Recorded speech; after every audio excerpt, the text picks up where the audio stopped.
Hi everyone, welcome or welcome back to my channel. So if you are new to my channel, so I would like to introduce myself. My name is Raman and I make informative content which can help you to land up in Canada. So if you are new, so please subscribe my channel and hit the bell icon so that if any of my new video comes up, you get notified. So today in this video, we are going to discuss the whole IEC process. So first of all, I would like to mention that usually I make my content in English, but this video would be in Hindi because this is especially for Indians. And so without any much ado, we should get into the video. So this video I am posting after मैंने एक video की थी Sandy talks Canada के साथ, जो कि आप सब लोगों ने मुझे लगता है ज़्यादातर देखी, क्योंकि उसी के बाद I got so many questions and so many requests where people were saying कि आप प्लीज़ एक डिटेल्ड वीडियो और बनाइए ताकि वो हमारे लिए हेल्पफुल हो. So here it is. Please appreciate this video, like it and share it. तो सबसे पहले हम बहुत ही बेसिक से स्टार्ट करते हैं कि आईईसी वीज़ा होता क्या है, क्योंकि ये भी बहुत लोगों ने बोला. मैंने सैंडी की वीडियो के नीचे भी देखा, कुछ मेरे यूट्यूब वीडियोस के नीचे भी आया और मुझे लोग पर्सनल मैसेज भी कर रहे थे कि आईईसी कंट्रीज़ में तो इंडिया है ही नहीं, यू आर टेलिंग लाई, है ना. So I would say, like, why would I come and say lie? We have a proof of that. So you can see there, like, how Indians can also apply this visa. Okay so यहाँ पे मैं search करती हूँ IEC Canada visa. Okay तो यहाँ पे अब हम अपनी एलिजिबिलिटी चेक करेंगे कि क्या हम इस वीज़े के लिए एलिजिबल हैं. इंडिया को ढूंढेंगे, नहीं मिलेगा यहाँ पे. हम कहेंगे my country is not listed. तो हम देखो अब वो क्या कहता है. वो कहता है कि अगर आपकी कंट्री यहाँ लिस्टेड नहीं है तो आप रिकॉग्नाइज्ड ऑर्गेनाइजेशन को कांटेक्ट कर सकते हो. हम यहाँ पे क्लिक करते हैं तो अब हमारे डिफरेंट आरओज यहाँ पे आ जाते हैं. पहला है आइसक कनाडा, जो कि कहता है कि आईईसी कंट्रीज़ ब्राज़ील और इंडिया इसके हेल्प से कनाडा आ सकते हैं. तो इसलिए हमारा जो कंट्री है इंडिया, वो एलिजिबल होता है आईईसी वीज़ा के लिए, Okay, कनाडा so आने के now लिए. you are sure about, like, India is eligible to apply for this visa. Now the second thing is, what is RO? So RO means a recognized organization, and the only recognized organization which can help Indians to come on this visa is ISEC. So many people were also like not sure about ISEC, like what it is. Even जब मैंने ये visa apply किया था, तब मुझे भी इसके बारे में नहीं पता था कि आईसेक क्या होता है, क्योंकि हम लोग इतना अपने स्टडीज़ में, अपनी जॉब में ही हमेशा बिज़ी रहते हैं कि हम बाहर देखते ही नहीं है कि और क्या ऑर्गेनाइजेशंस हैं. तो जब मैंने इस वीज़े के बारे में मुझे पता चला, तब मैंने देखा कि अच्छा, आईसेक एक ऑर्गेनाइजेशन है, उनकी अपनी एक वेबसाइट है, इंडियन वेबसाइट है, जहाँ पे मैं देख रही थी कि उन्होंने बहुत सारी अपॉर्चुनिटीज़ पोस्ट की हैं, ना कि सिर्फ कनाडा के लिए बल्कि और कंट्रीज़ के लिए भी. तो जब मैंने उस आईसेक वेबसाइट पे देखा, कनाडा को फ़िल्टर आउट किया लोकेशंस में, तो कुछ मुझे जॉब अपॉर्चुनिटीज़ दिखी. तो सबसे पहले व्हाट आई डिड वाज़ कि मैंने अपना एक अच्छा-सा रिज़्यूमे बनाया और उन अपॉर्चुनिटीज़ में अप्लाई कर दिया. आई रिमेंबर कि मैंने शायद 2 में अप्लाई किया था, बट 6-7 दिन हो गए, I was not getting any reply on it. Then I thought, like, what is really happening? So ना मैंने फिर देखा कि कुछ, मैं ऐसे उस वेबसाइट पे कुछ, मतलब बार-बार कुछ देख रही थी कि कहीं इससे मुझे कुछ और इन्फॉर्मेशन मिले.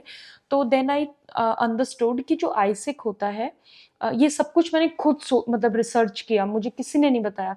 लेकिन क्योंकि मैं धीरे-धीरे सीख रही थी उस चीज़ को, और मैंने देखा कि इंडिया में जो आईसेक है उसकी छोटी-छोटी एंटिटीज़ हैं, हर एक लोकल एंटिटी है. Like I am from Uttar Pradesh, सो मेरे पास नोएडा सिटी हमारे पास में थी, तो उसकी भी एक एंटिटी है. तो मैंने आईसेक नोएडा का नंबर वहाँ से लिया, आईसेक वेबसाइट से. तो जब मैंने नोएडा का नंबर लिया, मैंने उनको कॉल किया, मैंने उनको बताया कि मैंने ऐसे-ऐसे अप्लाई किया हुआ है, but I am not getting any response. तो उन्होंने बोला कि you can not directly apply on those opportunities. You need to involve us in between. तो मैंने फिर उनसे जब बात की, मैंने उनसे कहा कि ये मेरा रिज्यूमे है, प्लीज़ आप मुझे बताइए मुझे क्या करना चाहिए.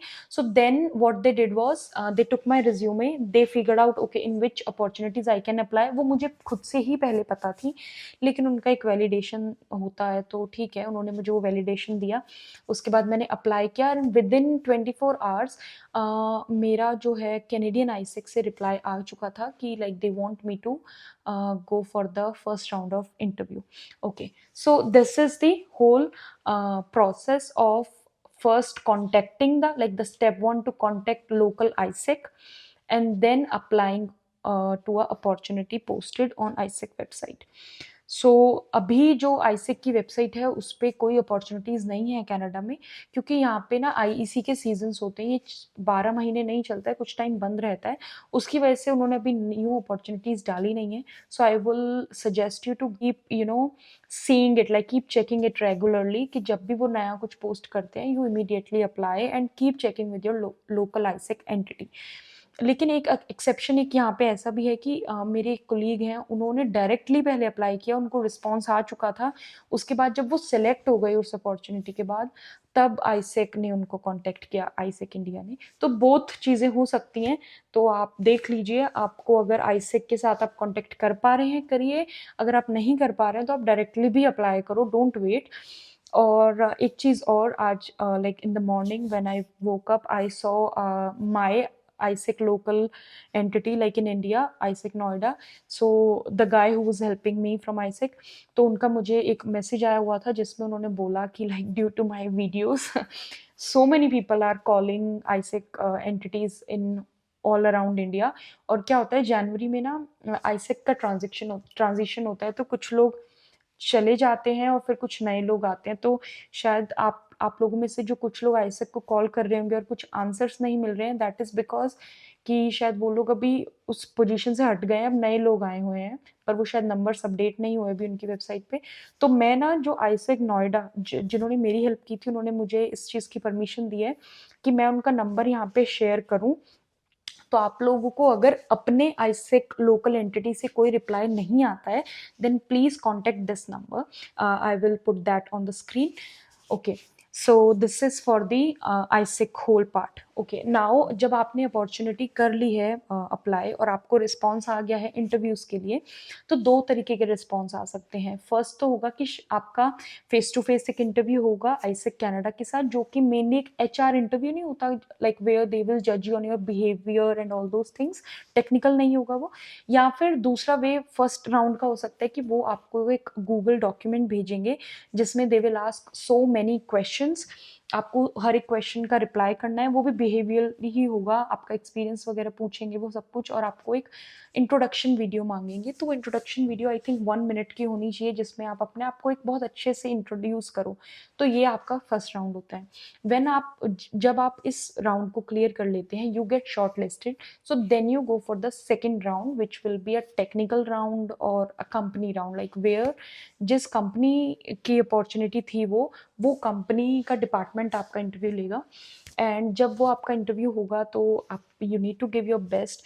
And once you are selected in that interview, जब आप उस इंटरव्यू में सेलेक्ट हो जाते हैं, so then the thing come is to पे.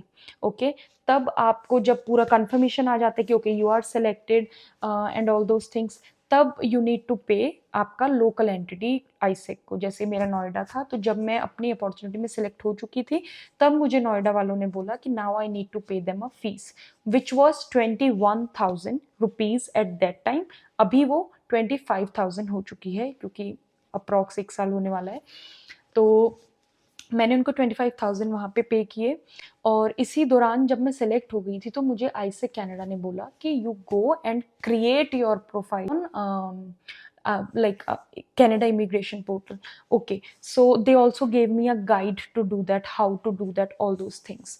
And now I want to also mention one thing here, कि बहुत लोग मुझे ये क्वेश्चन कर रहे थे कि मेरी प्रोफाइल नहीं बन रही है, मेरी प्रोफाइल नहीं बन रही है उस पर. आपकी अभी प्रोफाइल नहीं बन सकती है। और अगर क्यों क्यों नहीं बन सकती है, क्योंकि अभी आपको कोई आईसेक या कोई मतलब आरओ जो So recognised here I organisation है am आईसेक, filling वो भी come सपोर्ट to नहीं कर Canada रहा है जब तक आप questionnaire. उनके थ्रू किसी So this is अपॉर्चुनिटी में how it सिलेक्ट नहीं look. होते हैं।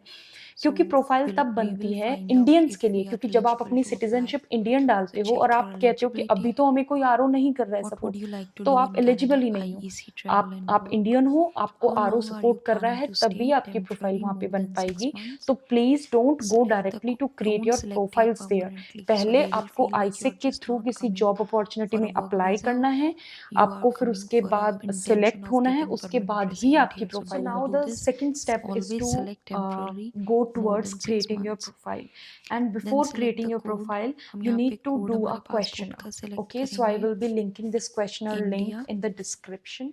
So here it is. अभी आप करंटली कहाँ रह रहे हैं वो कंट्री आपको सिलेक्ट करनी है. तो जो इंडिया से अप्लाई कर रहा है उसके लिए मैं यहाँ पे इंडिया सेलेक्ट कर रही हूँ. और फिर है कि आपका कोई फैमिली मेम्बर या कैनेडियन सिटीज़न हो जो कि या परमानेंट रेसिडेंट हो और 18 साल से बड़ा हो यहाँ पे है, मैं कहूँगी नो. तो आपकी डेट ऑफ बर्थ आपको यहाँ पे डालनी है. Okay, I am selecting very random. ठीक है, अब हम करेंगे नेक्स्ट और उसके बाद फिर से नेक्स्ट. अब हम देखते हैं कि क्या हमें कोई ऑर्गेनाइजेशन हेल्प कर रहा है इस ट्रिप के लिए और इस वर्क परमिट के लिए कनाडा में. तो क्योंकि हम आईईसी कंट्रीज़ में नहीं है इसलिए ये पूछ रहा है. तो यहाँ पे आईसेक को हम ढूंढते हैं. ये रहा सेकंड नंबर पे, international association for students of economics and commerce. तो यहाँ पे मैं लिख दूँगी येस.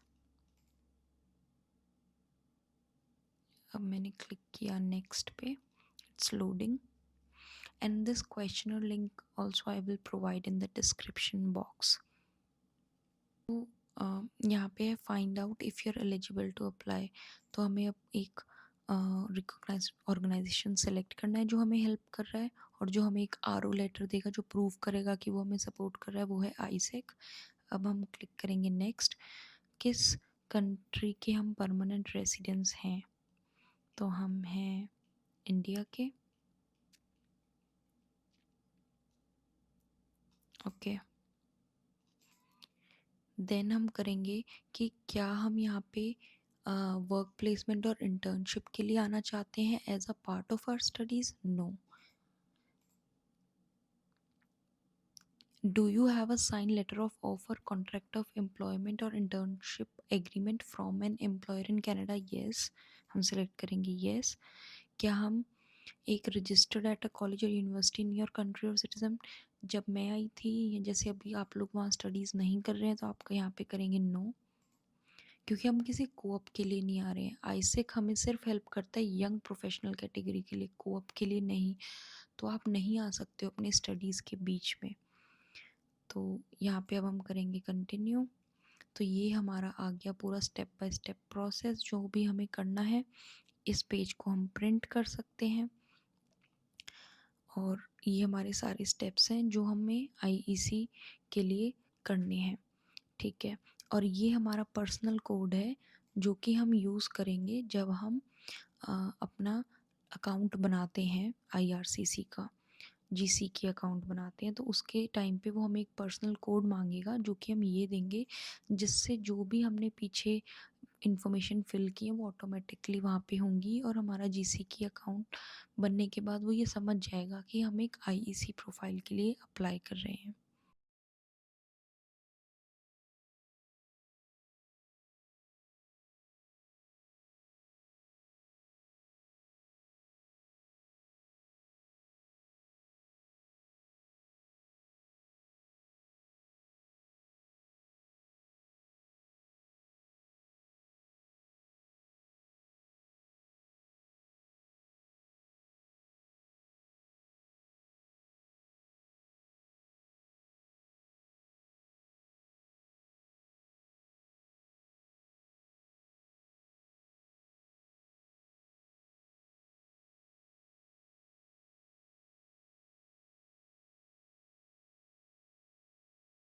सो अब आपने अपना क्वेश्चनर कंप्लीट कर लिया है, आपको एक पर्सनल कोड मिल गया है। तो अब आप क्या करेंगे, आईआरसीसी पोर्टल पे अपना एक अकाउंट क्रिएट करेंगे और इस पर्सनल कोड को यूज़ करेंगे ताकि आपने जो भी फिल की है इन्फॉर्मेशन वो ऑटोमेटिकली वहाँ पे आ जाए। ठीक है, अब आप थर्ड स्टेप होगा आपका अपना प्रोफाइल सबमिट करना और अपनी प्रोफाइल को यंग प्रोफेशनल पूल में डालना। तो यहाँ पे 3 तरीके के पूल है। वर्किंग हॉलीडे जो कि होता है सिर्फ उनके लिए जो कि आईईसी कंट्रीज़ के सिटीजन्स हैं। इनको कोई ऑफर लेटर वगैरह नहीं चाहिए होता, ये डायरेक्टली 2 साल के work permit, open work permit के साथ कनाडा आ सकते हैं। लेकिन इंडिया आईईसी कंट्रीज़ में नहीं है तो हम इस पूल में नहीं जा सकते हैं। उसके बाद आता है यंग प्रोफेशनल्स जिसमें हम एलिजिबल हैं। कोऑप होता है 6 to 8 वीक्स वाला जो इंटर्नशिप होता है उन बच्चों के लिए, उन कैंडिडेट्स के लिए जिनकी अभी स्टडीज़ कंप्लीट नहीं हुई हैं और बीच में वो कुछ इंटर्नशिप कर रहे हैं। तो हम लोग तो 1 साल का वर्क परमिट के लिए अप्लाई करना चाहते हैं, तो इसलिए हम यंग प्रोफेशनल पूल में आएंगे। तो आप अपनी प्रोफाइल उसमें सबमिट कर दीजिए, मतलब उसको सिलेक्ट कर लीजिए। अब आपकी प्रोफाइल जो पूल में होती है तो now you need to wait, आपको अराउंड 1 वीक 2 वीक वेट करना पड़ सकता है अगर आईईसी सीज़न अभी भी खुला है तो एज ऑफ नाउ जब मैं ये वीडियो बना रही हूँ तो आईईसी सीज़न खुल चुका है। तो अगर आप अपनी प्रोफाइल पूल में डालते हैं तो of course you will get a invitation. तो यंग प्रोफेशनल्स जो होते हैं ना वो होते हैं जिनके पास एक ऑफर लेटर होता है कनाडा का। तो ये बहुत कम लोग होते हैं क्योंकि ये आईईसी कंट्रीज़ के जो सिटीजन है वो ज़्यादातर इस चीज़ में अप्लाई नहीं करते हैं। इंडियंस या ब्राज़ील पीपल ही इसमें अप्लाई करते हैं। तो मतलब कि आपको इनविटेशन ज़रूर आएगा, ऐसा नहीं है कि सीट्स फुल हो जाएंगी या वैकेंसीज फुल हो जाएंगी, ऐसा नहीं है।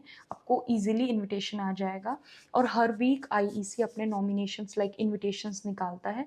तो अराउंड आपको 1 वीक ही वेट करना पड़ेगा और आपको इनविटेशन मिल जाएगा। नाउ अगर आपको इनविटेशन आता है तो उसके बाद आपके पास सिर्फ 10 दिन होंगे जिसमें आपको या तो उस इनविटेशन को एक्सेप्ट करना है या डिक्लाइन करना है। अगर आपके 10 दिन कंप्लीट होते हैं तो वो ऑटोमेटिकली डिक्लाइन हो जाएगा और आपको फिर से अगले इनविटेशन के लिए वेट करना पड़ेगा। सो स्टेप 5 इज, अगर आप अपना इनविटेशन एक्सेप्ट कर लेते हैं तो उसके बाद आपके पास सिर्फ 20 डेज होंगे अपनी वर्क परमिट एप्लीकेशन को कंप्लीट करके सबमिट करने के लिए। तो इसी 20 डेज में आपको मेक श्योर करना है कि जो आपका एम्प्लॉयर है, कैनेडियन एम्प्लॉयर है, जिसके यहाँ आपने मतलब जॉब अपॉर्चुनिटी में आप सिलेक्ट हुए हैं, तो उस एम्प्लॉयर को एम्प्लॉयर पोर्टल पे एक फीस सबमिट करनी है आपके ऑफर लेटर के साथ, जो कि अराउंड $230 होती है। ये आपको नहीं करनी है, ये आपका एम्प्लॉयर सबमिट करेगा। So this is not your responsibility to do it, but आपको उनको रेगुलरली थोड़ा कहना पड़ेगा कि सी मेरी वर्क परमिट एप्लीकेशन के इतने दिन हैं, प्लीज़ आप इसमें ये चीज़ करो। क्योंकि जो मेरे एम्प्लॉयर थे वो he was little like I don't know what, मतलब मुझे उनको बार बार रिमाइंड कराना पड़ रहा था। नाउ नेक्स्ट स्टेप इज़ कि जब आपका एम्प्लॉयर उस एम्प्लॉयर कंप्लायंस फ़ी को भर देता है एम्प्लॉयर पोर्टल पे, उसके बाद भी उसको एक कोड मिलता है जो कि होता है एम्प्लॉयमेंट नंबर। तो वो जो कोड होता है, जो एम्प्लॉयमेंट नंबर होता है जो कि आपको एम्प्लॉयर प्रोवाइड कराता है, वो आपको अपने वर्क परमिट एप्लीकेशन में डालना होता है ताकि आपकी वर्क परमिट एप्लीकेशन प्लस जो एम्प्लॉयर ने एम्प्लॉयर पोर्टल पे आपका ऑफर लेटर डाला है और फीस पे करी है, वो दोनों चीज़ें अटैच हो जाएं, लिंक हो जाएं एक दूसरे के साथ। Now the 8th step is कि जब आप ये एम्प्लॉयमेंट नंबर भी डाल देते हैं तो आपको कुछ डॉक्यूमेंट, सपोर्टिंग डॉक्यूमेंट सबमिट करने होते हैं। So if I remember correctly वो डॉक्यूमेंट सब ईजी से ही होते हैं, जैसे आपका रेज्यूमे हो गया, आपका पासपोर्ट आईडी हो गया, और मतलब उस पासपोर्ट आईडी स्कैन, और उसके बाद आपका resume, passport ID and medical exam जो आपने दिया होगा वो आप पहले ही दे देंगे, मेडिकल एग्ज़ाम।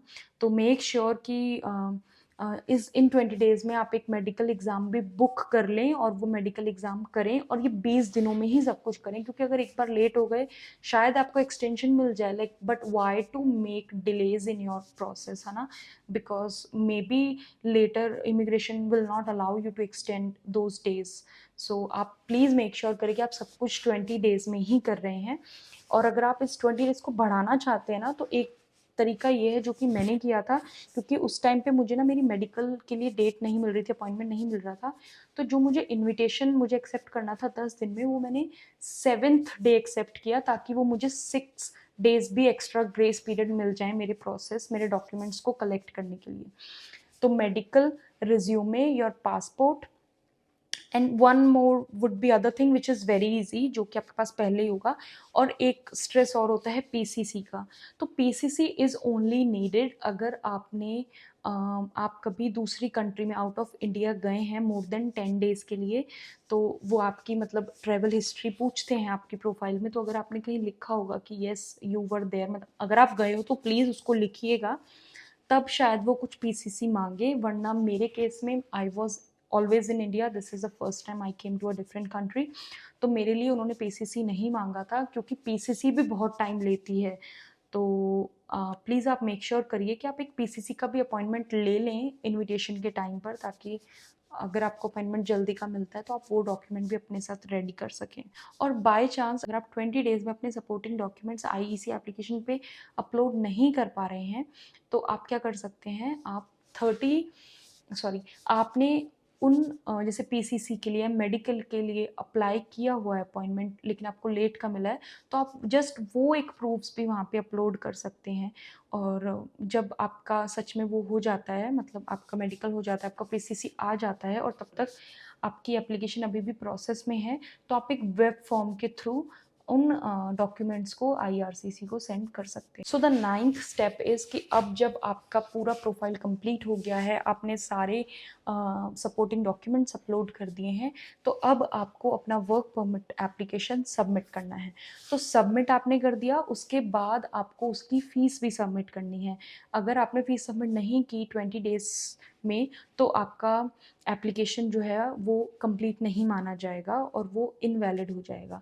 तो जो वर्क परमिट एप्लीकेशन फ़ीस है वो है $172, ठीक है। और जब आप ये सबमिट करते हैं 172, इसके साथ साथ आपको अपनी बायोमेट्रिक फ़ीस भी सबमिट करनी पड़ेगी, जो होती है $85। So you need to pay $172 plus $85, these are Canadian dollars.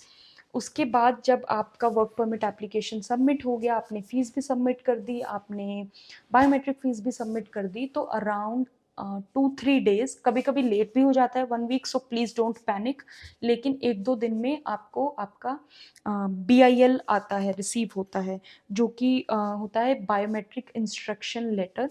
तो उस BIL से आपको क्या करना होता है कि आपको एक अपॉइंटमेंट बुक करना होता है अपने बायोमेट्रिक सबमिट करने के लिए। तो ये वर्क परमिट एप्लीकेशन के बाद ही करना होता है, क्योंकि उसके बाद ही आपको वो इंस्ट्रक्शन लेटर आता है। तो आप जहाँ पे भी बायोमेट्रिक के लिए अपॉइंटमेंट लेते हैं, वहाँ अब आपको कुछ फ़ी पे नहीं करनी है, क्योंकि आपने पहले ही कनाडा इमिग्रेशन को $85 उसकी फ़ीस सबमिट कर दी है। और आपने कहाँ अपॉइंटमेंट बुक करवाना है, VAC में, वीज़ा एप्लीकेशन सेंटर। तो मैं इसका लिंक भी डिस्क्रिप्शन में दे दूँगी, जहाँ पे आप अपने नियर बाय कोई भी VAC होंगे, वहाँ पे उनको कॉल करके इस बायोमेट्रिक इंस्ट्रक्शन लेटर को प्रोवाइड करा के अपना अपॉइंटमेंट ले सकते हैं। ये ऑनलाइन भी करते हैं, मतलब कि अगर आप डायरेक्टली उनकी वेबसाइट पे जाके अपॉइंटमेंट्स पे क्लिक करो, तो आपको पूरा प्रोसेस दिख जाएगा। एंड मेक श्योर जब आपको BIL जिस दिन रिसीव होता है, उसके बाद आपके पास सिर्फ 30 डेज होते हैं इस VAC में जाके अपने बायोमेट्रिक सबमिट कराने के लिए। So please don't get late in that, मतलब आप ऐसा ना हो कि 30 दिन के बाद आप अपॉइंटमेंट ले रहे हैं, उसी 30 दिन के अंदर अंदर आपको अपॉइंटमेंट लेके अपने बायोमेट्रिक्स एक VAC में, मतलब वीज़ा एप्लीकेशन सेंटर में सबमिट कराने होते हैं। तो जो IEC वर्क परमिट एप्लीकेशन है, इसका जो एक प्रोसेसिंग टाइम है वो अराउंड 56 डेज़, एक जर्नल प्रोसेसिंग टाइम है 56 डेज़। तो अब आपको सिर्फ वेट करना है अपने अप्रूवल के लिए। तो इसमें मैं ना दो चीज़ें अभी आपको बताना चाहती हूँ कि 56 डेज़ ना एक जर्नल प्रोसेसिंग डेज़ है। तो आप ऐसा मत सोचिएगा कि 56 डेज़ हो गए, आपका रिप्लाई नहीं आ रहा है, तो अब क्या होगा, कि is my like application going to be reject or what, है ना।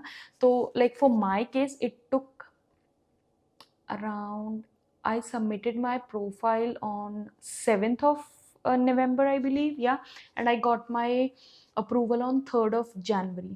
ओके, तो मतलब 2 महीने लग गए थे। और एक एक जो मेरे कुलीग हैं उनको उनको 3 months लगे थे। And different person I know, उन आई 2 डिफरेंट पर्सन आई नो, उनका जो अप्रूवल था वो सिर्फ 3 डेज में आ गया था.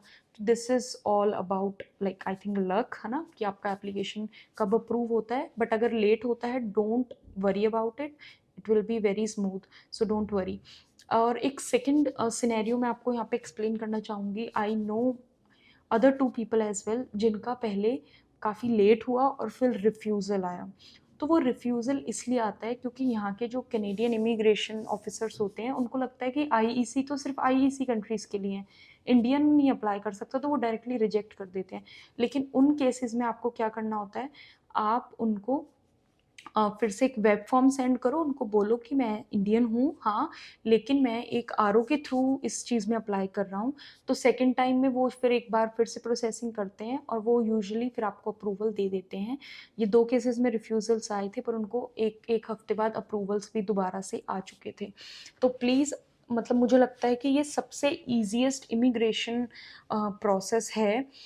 तो आप please don't get so much doubts in your mind कि ऐसा नहीं है, वैसा नहीं है. जो मैंने आपको बताया एग्जैक्ट ऐसा ही प्रोसेस है, और you can easily do this process by yourself. और अगर अब अभी भी आपको कुछ डाउट्स हैं, so please comment that below. और इसके बाद I want to focus on my next video, जिसमें पिछले 3-4 दिन में मुझे जितने भी क्वेश्चंस आए हैं, I want to answer each of that question in my video. Indians के लिए अप्रूवल कैसे आता है? ऑफ कोर्स वो आपके जीसी अकाउंट में आएगा, लेकिन वो पहले ये नहीं कहते कि आपका जो प्रोफाइल है वो अप्रूव हो चुका है. वो आपको ना एक पीपीआर भेजते हैं, मतलब पासपोर्ट सबमिशन रिक्वेस्ट, जिसमें आपको अपना पासपोर्ट एक वीएसी में, वीज़ा एप्लीकेशन सेंटर में भेजना होता है, जहाँ पे आपकी स्टैंपिंग होती है और फिर वो आपको मिलता है. तो जब आपका पीपीआर आ जाता है ना, तो इसका मतलब यही है कि वो पासपोर्ट क्यों मांग रहे हैं स्टैम्प के लिए, तो मतलब कि आपका वीज़ा जो है वो अप्रूव हो चुका है. और जब आपका पासपोर्ट आपको स्टैंपिंग हो जाती है, उसके बाद फिर एक लास्ट लेटर आता है, पोर्ट ऑफ एंट्री, जो कि बहुत ही इम्पॉर्टेंट लेटर है. तो आप मेक श्योर करें कि लास्ट में, सबसे लास्ट में आप अपना जीसी अकाउंट में जाएं और इस पोर्ट ऑफ एंट्री को डाउनलोड करें, क्योंकि यही एक लेटर जो सबसे इम्पॉर्टेंट है, जो कि यहाँ पे कनाडा इमिग्रेशन देखती है. यही बताता है यहाँ के कनाडा इमिग्रेशन ऑफिसर को कि आप एक अप्रूव्ड कैंडिडेट हो, आपका वीज़ा जो है वो अप्रूव्ड हुआ था. तो अभी जब ये सब कुछ हो जाता है, इसके बाद अब आपको रेडी होना है कनाडा आने की. अब कनाडा आते टाइम आपको 2 मेन चीज़ों का ध्यान रखना है. एक, आपके पास एक हेल्थ इंश्योरेंस होना चाहिए आपके पूरे टाइम के लिए, जब भी आप कनाडा रुक रहे हैं. तो जो आईसेक है वो आपको हेल्थ इंश्योरेंस के लिए भी हेल्प करवाता है, वो आपको 6 मंथ का हेल्थ इंश्योरेंस प्रोवाइड कराता है. लेकिन आपने क्या करना है, उसके अलावा भी एक अलग 6 मंथ का, नेक्स्ट 6 मंथ का लेना है, क्योंकि 1 ईयर के लिए आप आएंगे, 1 ईयर का वर्क परमिट मिलेगा. तो आप मेक श्योर करिएगा आपके पास हेल्थ इंश्योरेंस है. और दूसरी चीज़, आपको ना कुछ फंड्स लेके आने हैं, $2500. तो आप अपने अकाउंट में इतना फंड रखें और उस अकाउंट की लास्ट 30 डेज़ का सारे जो स्टेटमेंट्स हैं वो लेके आएँ, जस्ट फॉर प्रूफ कि हाँ, आपके पास इतना पैसा है अपने आप को सपोर्ट करने के लिए फर्स्ट इनिशियल डेज़ में. तो ये 2 चीज़ों का आप प्लीज़ ध्यान रखिएगा. और पोर्ट ऑफ एंट्री हो गई. तो ये 3 चीज़ें जो है इमिग्रेशन मेनली यहाँ पे देखेगा. इसके अलावा आप और डॉक्यूमेंट्स भी लेके आ सकते हैं, जैसे कि आपका ऑफ़र लेटर का प्रिंट आउट, आपके जो आपने सपोर्टिंग डॉक्यूमेंट्स अपलोड किए हैं आईईसी एप्लीकेशन में, जैसे मेडिकल, पीसीसी, वो सब, तो उन सब के भी आप एक प्रिंट आउट्स लेके आएँ. सो या, this is all for today's video. And मैं वर्क कर रही हूँ अपनी नेक्स्ट वीडियो के लिए, जो कि होगी आप लोगों के जितने भी क्वेश्चंस मुझे आए थे. I think I have more than 100 of questions.